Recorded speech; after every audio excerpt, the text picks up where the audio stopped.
significant other of the deceased came up to Pastor Jim. Jim and I are standing together, and he thanked Pastor Jim for the lovely service and all the hospitality. And he looked at me and he handed me the bulletin and said, "Can you go make 5 copies of this?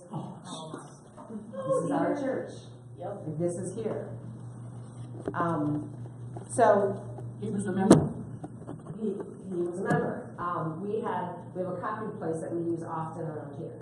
And I went there recently. We were doing our Mind, Body, Spirit retreat. I walk in and they know who I am because I'm there enough. And the man at the desk greeted me. And there was a man behind the counter who I'd never seen. And it felt like, you know, when you feel like the record stops and everybody just stops, and this Rico Suave type guy comes slinking around the counter and like nudges up against me, and I try to nudge my way over, and he looks at my flyer and he says, "Oh, Zion Lutheran Church, that's that big church." And I said, "Mm-hmm." And he goes, "What part are you having there?" As he's rubbing against my arm. And I said, "Well, we're having a retreat. You'd be more than welcome to come." And he said, "Oh, nice." And he goes, "Well, what do you do at Zion?" And I said, "I'm a pastor." Which, of course, he recoils. And he backs up, and everybody in the place is kind of on pins and needles because they're watching the scene go down. But nobody stepped up and said to him, "You're being inappropriate." So we walk out, and he follows me out. And he says, "You know, I run the Greek Fest around here, and you guys should come. I could probably get you some extra things, blah, blah, blah." And I'm like, "That would be great. Can I have your card?" I'm like, as I'm being polite, and he said, "Why don't you text me?" I said, "As a matter of fact, I will text you." Because my hope was he was going to send me something inappropriate that I could actually go back and tell. And he looked at me and he said, "I've never seen a pastor that looks like you." Oh. And I just took his card, went to the car, and immediately texted him, and then he must have clued in not to respond. And he never responded to me. And I texted him my name, my position, and I said, "Please let me know more about the Greek Fest." And I just wanted to see if he would respond. He didn't. But I can't bring myself to go back to this place. And this is a business that we know well. And I know that this is not the feeling of the business. That was the senior account manager. And that's how we treated one of the pastors. That's in Ann Arbor. This is in Ann Arbor. So don't expect that. That happens often. I get that a lot. Like, oh, and I get it. I'm not a 50. The average age of pastors in the ELCA is 58 years old, and they're typically white males. I don't fit the bill. I understand that, but I also don't need to be told, "Oh, you're too much of this to be a pastor," or "You're too much of that." And there's other things online, videos that we've shared that other synods have actually done. I wrap that up with saying on our Holy Land trip, we sat across from another pastor from California who was Southern Baptist, and he sat with my husband Eric and I, and he said, "Oh, Vicki, what do you do?" There's 43 clergy on this trip. And I said, "I'm a pastor." And appalled, he looked at Eric and said, "What do you do?" And Eric said, "Oh, I'm in software." And he goes, "You're scripturally wrong. You should be a pastor, not You're kidding? And Eric goes, "Oh no, that's the called one." And Eric points to me, and this man says, "You're wrong. You should not be a pastor." And I That's said, the Southern Baptist. I said, "Here's the deal. There are 10 female pastors on this trip. You should really know your audience before you say that." And he said, "But it's just wrong." And I said, "Well, heck, if I'm going to hell, I'm going to have fun on the way." And after his wife apologized to me, and his daughter apologized, and then she went on to share her call story that she felt, but had always been suppressed. His daughter was a pastor? His wife and daughter were on the trip with him. Oh. He got up to use the restroom, and she apologized. Both of them did. But the wife told me she felt called into ministry, but could never live out her call because of this. I just share those personal stories because now it means something because you know me. These are people who are sharing stories that are outside of our walls.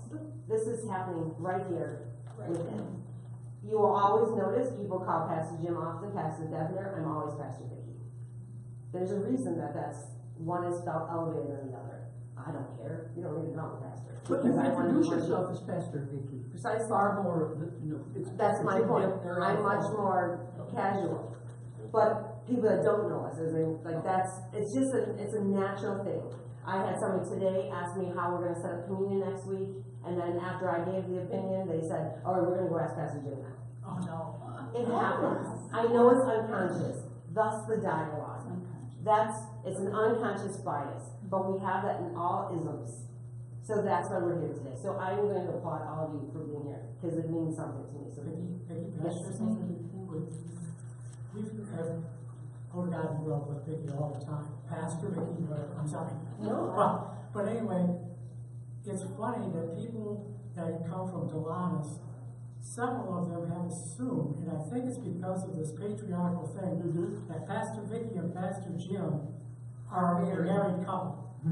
Because, well, they've even said, well, you're not a team? Well, they're a team, but they're not a married team.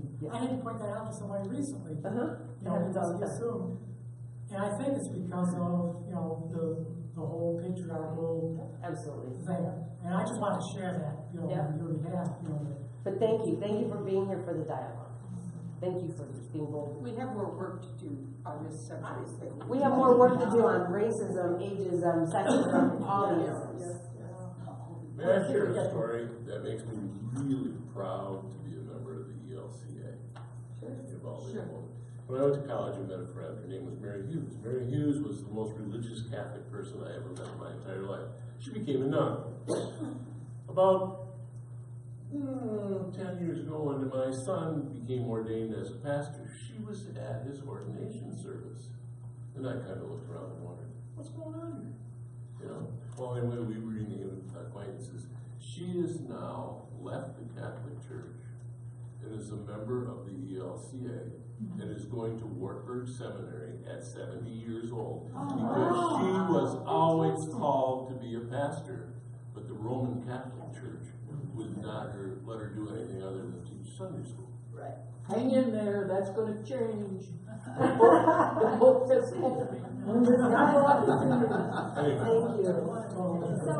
So Brandon can take the time to be here, so let's just go through those questions.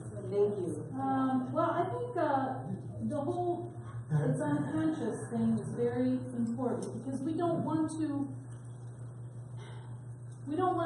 alienate men. Men and women need to work together, and this is not an indictment of all men. We are also complicit. Women are also complicit in this situation, and so we have a couple questions here. And in the interest of time, I would like to hear from a lot of different people, and so we can keep your shares short. Address any of these questions that you would like. And let's not crosstalk, let's not interrupt one another, let's just keep them short. And so these are the questions. What does it mean that we are made in the image of God? You can address any of these that you wish. Is God male? What does it say about the equality of men and women from the perspective of Scripture and the Church? And historically, has the Christian Church treated men and women as equals? And just one thing, I was raised in the Catholic Church, and I'm only here because my husband was Lutheran. But I was blessed to be raised in a family of all girls, and my father was raised with a lot of strong women who were they were career women. They were nurses, they were, and a lot of them weren't married. And then my dad was a professor, and he mentored a lot of women PhD candidates. So I've been very fortunate to be raised in a pretty equal, but I love the ELCA, and one of my sisters just recently left and started joining the ELCA. The one thing that is in the ELCA, Mary is pretty prominent in the Catholic Church. The woman, as the woman's place in our history, and no Mary, no Jesus, but somehow Mary is not. That's the one thing that I love having male and female pastors, but I'm sort of torn by that lack of feminine, I don't know, but yeah. But with that, does anyone have anything that they would like to share about When I was researching to do a class on a couple women in the Bible, what I discovered is that the women aren't really highlighted in the Bible as much as the men are. You know, the men went out, but it was the women that opened their doors and took care of these men and helped start the first churches and do all that, but that's never talked about, or we're not educated about that. And I think we need to do a better job of talking about the women of the Bible and highlighting them and bringing them forth for all they did do.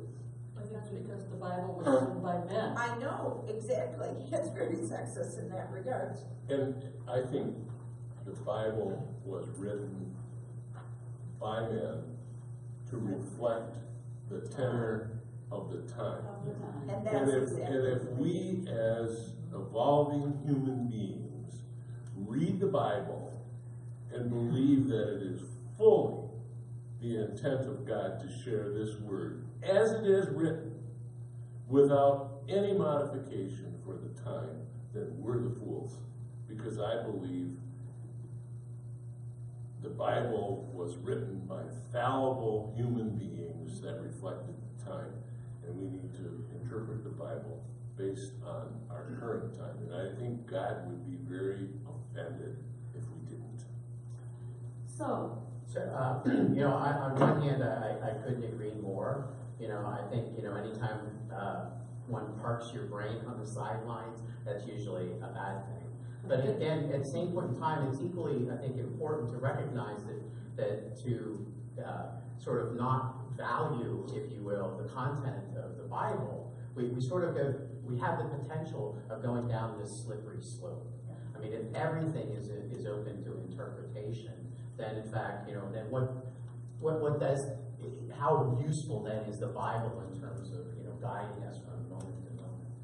But having said that, you know, I think the beauty of the Bible is in that tension, that openness that allows us to sort of question, engage with each other, what it is the Bible speaks to each one of us, that provides us with that really beautiful opportunity to witness and share in what I think God and Jesus both intended.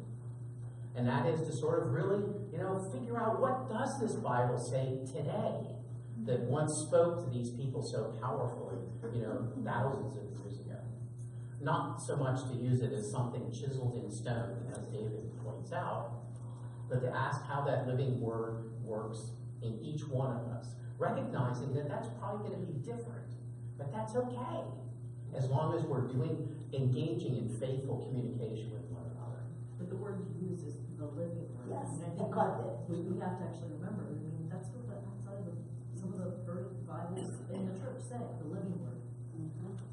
Brenda, could you read your questions again? You had some good discussion questions. yes. What does it mean that we are made in the image of God? I don't think Is, go ahead, Sonia. I don't think it means physically. What? I don't think it means physically. Means purpose. I don't know what it means. That's open to discussion. I'm sure scholars have written about that somewhere. But I don't think of God as a superhuman. I don't see him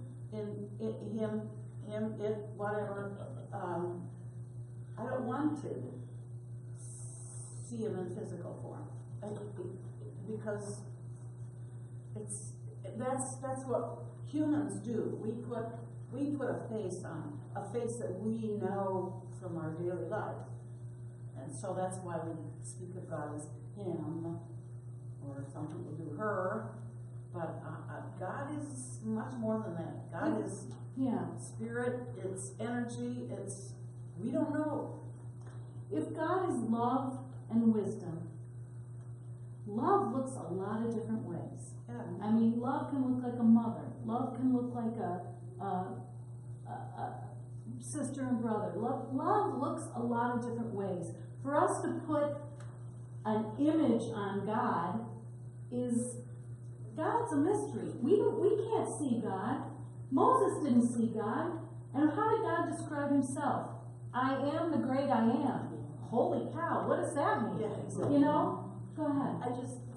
wanted to say, if anybody saw the movie The Shack, remember, Yeah. for a long time, God was the woman, but then, one day, he came as the man, you know, so God can be anything.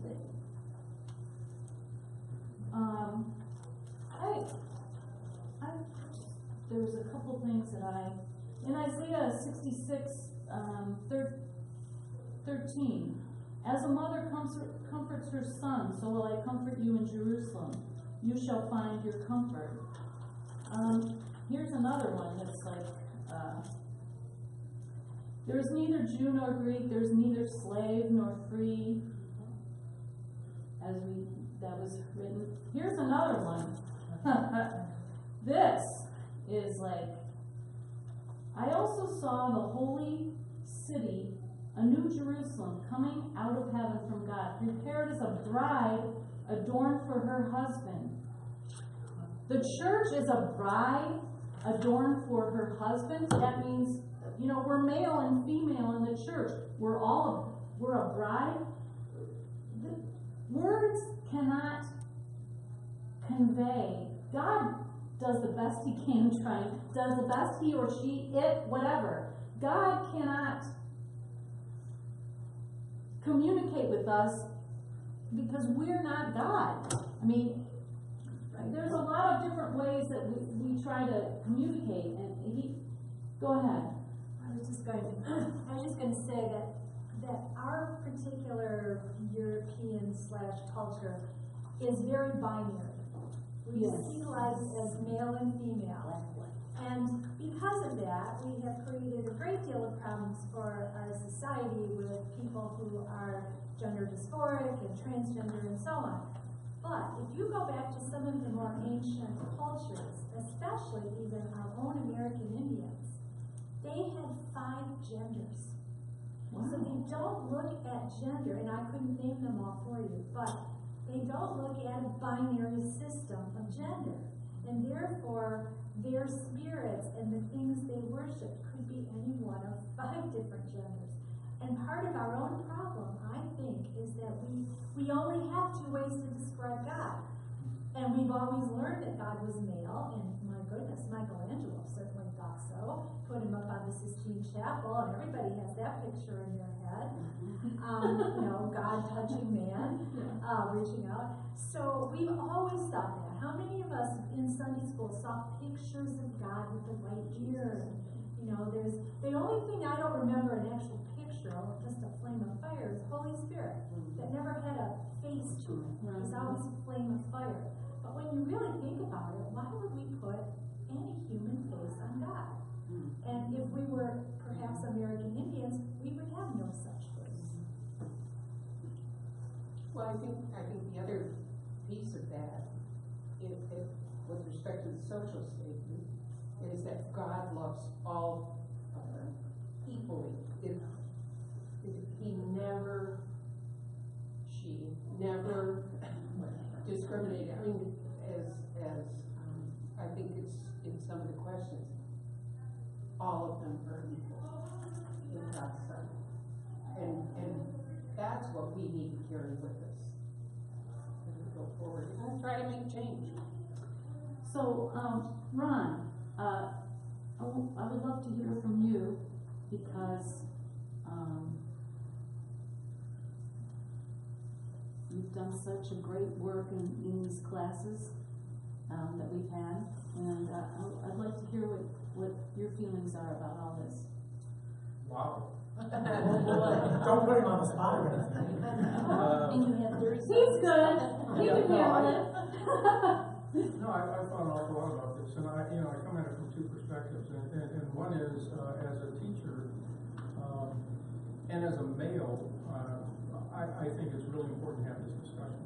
I do, because we do live in a patriarchal society, and like it or not, that and Pastor Vicky just gave a series of examples of how even unconsciously people pick up on notions of inequality between male and female. And a lot of that is just, it's embedded in our society. And I think that it's very important then that we, as Christians, as Lutherans, have this conversation. I am staunchly in favor of treating everyone equally. Okay? So that, you know, that's sort of me as the teacher. Me as a human being, when I read that statement, the statement on social equality in women, it struck me as being very sharp and very pointed. Because I guess, you know, my sensitivity is that I worry about, and maybe I shouldn't worry about this, that it could alienate people because of the sharpness of the, you know, the tone, sort of painting with a broad brush. You know, you're all, particularly white males here, involved in this, you know, the suppression of women and things like that. And I worry about that. I really do. And I think that while we have this conversation, we need to be very sensitive to that. That you know, not everyone walking around wearing pants is an oppressive patriarch. Maybe that's why we all wear pants. Yeah, Sharon and I had that same discussion because we don't want to alienate people, but people are gonna get offended. When I started in sales, my dad wasn't in sales, my dad was a professor. I was the first woman salesperson in my company, and they would get these rings when they made their goal. When the salespeople made their goal, they would get these rings, like Super Bowl rings, sort of thing, I guess. And I made my quota, and I didn't get a ring. And I'm like, and my boss said, we're not really doing that anymore. And then a year later, it's okay, you know, I'm like, okay, you know, 23 years old. So then, like a year or two later, another guy joined the company, and we were at this sales meeting, and I happened to see that he had a ring on. I'm like, hey, I didn't get a ring. And I went to my boss, and he's like, like he was just, you know, it wasn't evil. He wasn't trying to. He just did not have a clue. And I said, hey, it was kind of like, well, I don't have rings for women, and I said, well, I don't need a ring, but I think I should get something. And was he uncomfortable? Yeah, he was uncomfortable. I tried to be as cool about it as I could, and you know, I finally did. I got a painting, and which hangs in my office, and it's a sailboat, and it reminds me that we have to, with God, be captains of our own ship, and the wind is provided by God, and we have to sail, and we have to sail respectfully and not in your face. But people aren't going to be upset because it's very threatening. It's very threatening to have these core values that you've had shaken, and I don't know what to do. And you know, you can have a little compassion, but it doesn't mean that you should back down, because if things aren't right, they're not right. I think we should think about all the changes that have happened in society, let's say about gender, over the last 100, 200, 300 years, something. I don't think one of them would have happened without a little bit of in-your-face behavior. I think nobody changes unless they're threatened somehow. It took the suffragettes 40 years to get the vote. 40 years. Some people say 100 years, so. What was the quote that Pastor Maybe we were going about it wrong. Did that ever occur to you? Well- That something takes so long that maybe it's not the right path to be followed? What, voting? Equal votes is not the right path. No, maybe she's thinking maybe they didn't approach it The right way. correctly. I mean, it was at least two generations of people. It was at least two generations of women trying, and they did everything from peaceful demonstrations to non-peaceful demonstrations, to being locked up, to being stoned, to having all kinds of things. even getting men involved, and eventually it happened. For 40 years. Were you gonna say something? I haven't heard from you, What but I was gonna what's your say name? was Deb Budnick. Deb, welcome. I was thank you. What I was gonna say was it was longer than that, a lot longer, and they got shut out of the 15th Amendment. It was devastating when they were shut out of the 15th Amendment, the right to vote, and for African American men. And then the way they finally, post World War I, succeeded was by tying the suffrage, their mission and their cause to the female role at the time, which would make them better mothers, similar to the Republican motherhood post American Revolution, you know, raising the citizens of the democracy. So, well, they got it all right, but that's how they got it. Britain was much more violent in terms of how they approached it, but in the United States, it was, and then nurses who served in the trenches in World War I, and Wilson had to change his mind just from public pressure. But yeah, they tied it right back to the feminine, the more classical feminine role at that point in time. What was the quote that Pastor Jim mentioned during the sermon today from Martin Luther King? Something about Justice a day, denied, a justice, day without justice. no, justice delayed is justice denied. Yeah.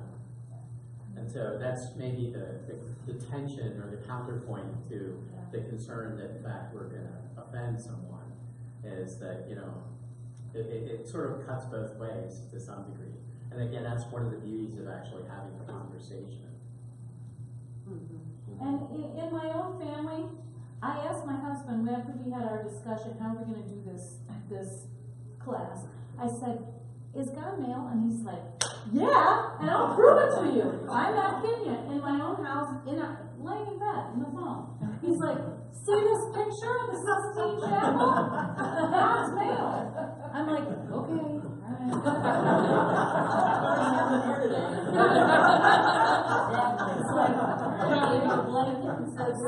So am I gonna divorce him because he thinks God is male and he's got a Sunday school Sistine Chapel view of God? No. Couldn't you talk him into coming today? Are you kidding? He's a classic backslider. No, he's not a, no. No. Just leave it at that. He would not have. That's enough. That's enough. I'm trying to think of some other people who we haven't heard from that I would like to, Gladys. Why are you looking at me? Gladys, you're, Because you're the voice of wisdom. you're a superstar, Gladys. Oh, okay. How has it affected you, patriarchy?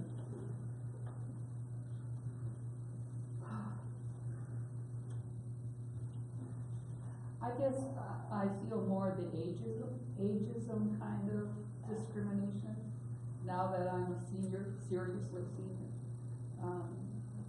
Not patriot, because I've always been independent, very independent. I was the eldest of 3 girls. Was expected that I would follow in my dad's footsteps, and I didn't. I went my own way. So, We got a lot of fun. When you were at Washington, yeah. you know, in the nursing, in healthcare, I think women fall into that. You know, we're lower than mostly male physicians. Did you experience any of that in terms of at Washington? No. No. No, it did not. And I was acting dean for a while over our department, so I never felt held back in any way. I was always welcome to anything I wanted. Well, that's wonderful. That's great. And what profession was it? Was it nursing? Nursing. Yeah. See, Nursing education. So, nursing and education were the most. Yes. Well, I spent my high school years in the South, the deep South. Oh boy.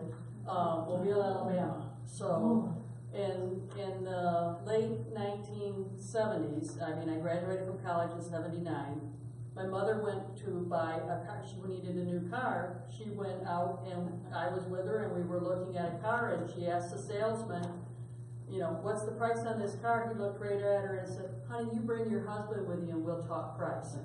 Oh. Now, also, I was in nursing school, and we had a couple of male students. Now, when we did our OB rotation, one of the male students got in trouble because the person, you know, even though they had to say they would have a nursing student, she would not allow him to help her because he was a male. And she just had a baby. And so, but she would not allow him to help her, and then one of the nurses on the floor had to help this person, or caught her husband helping her, and it was like the male student got into serious trouble because he didn't do what he was supposed to, but the husband would not allow that male student to help her. Yes. Being a male, I worked at a auto factory. I was in skilled trades. I was a machine repairman. And I was at the time when they wanted women on the trades. And a lot of the guys said, oh no, women can't do that. And I was like, why not? Because I would see these women who come out of the apprenticeship. I'd rather work with them than some of these morons I was working with. Because they do the job, because they were trying, because they wanted to prove themselves. But some of these guys were like, they were inept. But she can't. But she knows where a wrench is. You don't. So I want to put that perspective in.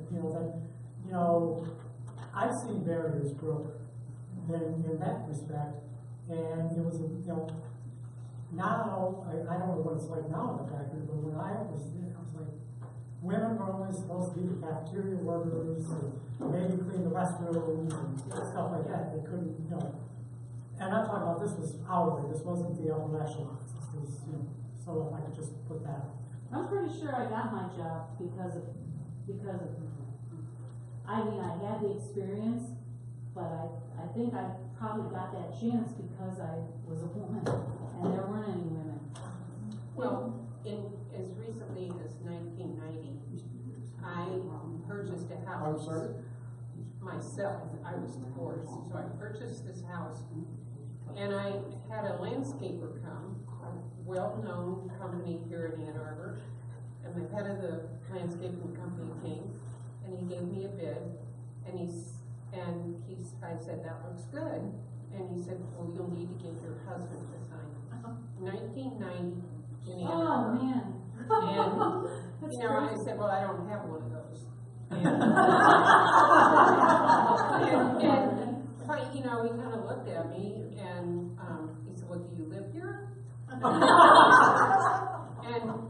so he took my signature and did it, but that was pretty recent. That's really recent. Yeah. Well, in closing, I just want to, I got this is an Ann Arbor author that wrote this book. It's a man, Michael Marilynson, his mom's name. Anyway, it's all about patriarchy, and patriarchy has been